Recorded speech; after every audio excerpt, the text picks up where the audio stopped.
Cheikh Abdoul Ahad nag nit ku sell la koo xam ne dafa jóge ci ay sang màgg di ab sang mina sayidu ila sayidi bokkut ak ñi nga xam ne dañoo jóge ci nit ñu baax màgg dal di yaafus.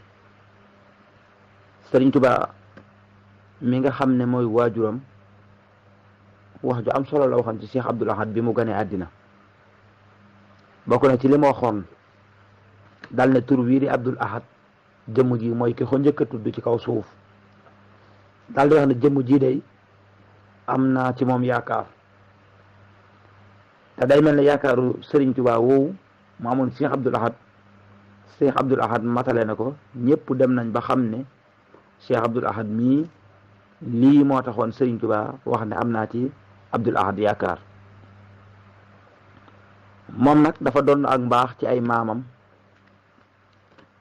dond ko ci waajuram wu tedd wii di sunu yaakaar Cheikhul Khadim. Cheikh Abdoul Ahad doomi Sëriñ Tuubaa Xaadim Rasul la. Cheikhul Khadim di doomi Sëriñ Maam Mor Anta Sali, Maam Balla Aysa Mbàkke, Maam Mahram.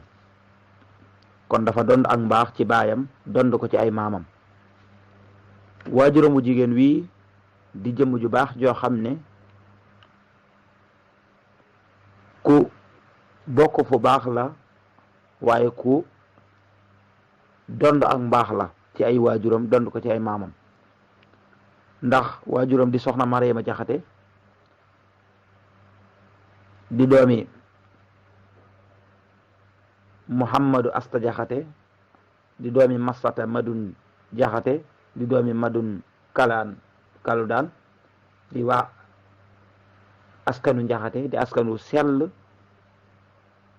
woo xam ne ñu miin ci diine la miin leen ci lislaam ak ragal yàlla ak jaamu yàlla ak teel a mokkal alquran. soxna Mariama Jaxate mii di waajuru Cheikh Abdoul Ahad waajuru bu jigéen mi ngi tudd soxna Jang Silla di askanu sell it muy askanu Cilla Ñaaxaar Cilla Daraman di askanu sell wu ñu xam ci diine xam leen ci lislaam xam leen ci ak ngor. soxna Mariama Jaxate mii di jëmm joo xam ne ku aw fanam gàtt la waaye ku ak dundam barkeel la. ndax soxna Mariama Jaxate mii waajuru Sëriñ Abdoul Ahad ak dundam boo ko dee seet dafay toll ci 20 fukki at yu teg ay weer. yaakaar naa dund gu barkeel nag am 20 fukki at yu teg ay weer ci kaw suuf liggéey fi liggéey bu rëy ci lislaam ba man fi am jëmm ju toll ne Cheikh Abdoul Ahad jëmm ju toll ne Sëriñ Suhaybu kooku mooy dund gu barkeel gi Seydina Ali waxoon ne barakatul humri husnul amal dund gu barkeel mooy jëf ju rafet. kon day mel ne dondoon na soxna Mariama Bousso Jaaratullaahi mi nga xam ne ak dundam fanweeri at ak ñett la mu góorgóorlu fi ba liggéey fi jëmm ju mel ne Cheikhul Khadim am fi ko mel ne Sëriñ Mamor Jaara.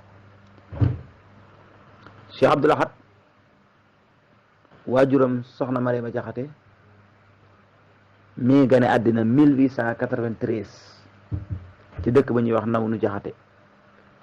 soxna Mariama Jaxate mii nag bokk na ci soxnay barsàq yi bokk na ci waa kër sëriñ bi ñi nga xam ne ñoom la sëriñ bi yoroon mooy waajuru Sëriñ Abdoul Ahad ak Sëriñ Suhaybu Mbàkke. ku teel a génn àddina la nag ndax nee na Sëriñ Suhaybu bi mu gënee àddina ba am lu toll ci at ci la soxna Mariama Jaxate mi génn àddina. waaye nee nañu it ku jaayante woon la ndax magam ji di Sëriñ Xamsatu Jaxate bokk soxna Mariama Jaxate lépp di magam dafa mos a gént gu yéeme xëy suba ñëw di ko nettali sëriñ bi xamal ko ne ko gént gi dëgg la. Sëriñ Xamsatu Jaxate nee na dafa gént tëdd ba guddi gis xeer wu mag mel ne lu bàyyi ko ci kaw asamaan ñëw ne day dal ci kaw sëñ bi maanaam xeer wi di dal ci sëñ bi jëm ci sëñ bi. nee na ma gis soxna Mariama Jaxate dal di gàttandu xeer wi moo tax mu xëy gént gi jaaxal ko lool mu ñëw di ko nettali sëñ bi ne ko dëgg la soxna Mariama Jaxate day dama bëgg a demal. moo tax soxna Mariama Jaxate nee nañu ab diir la ca teg dal di génn àdduna. nee na sëñ bi dal ne nañ ko yóbbu ca wetu soxna Maam Xawa Buso ndax ñoom ñaar ñoo nuroo ay mbir. soxna Aminta Lo bokk soxna Aminta Lo ndax ñoom ñaar ñoo nuroo ay mbir soxna Aminta Lo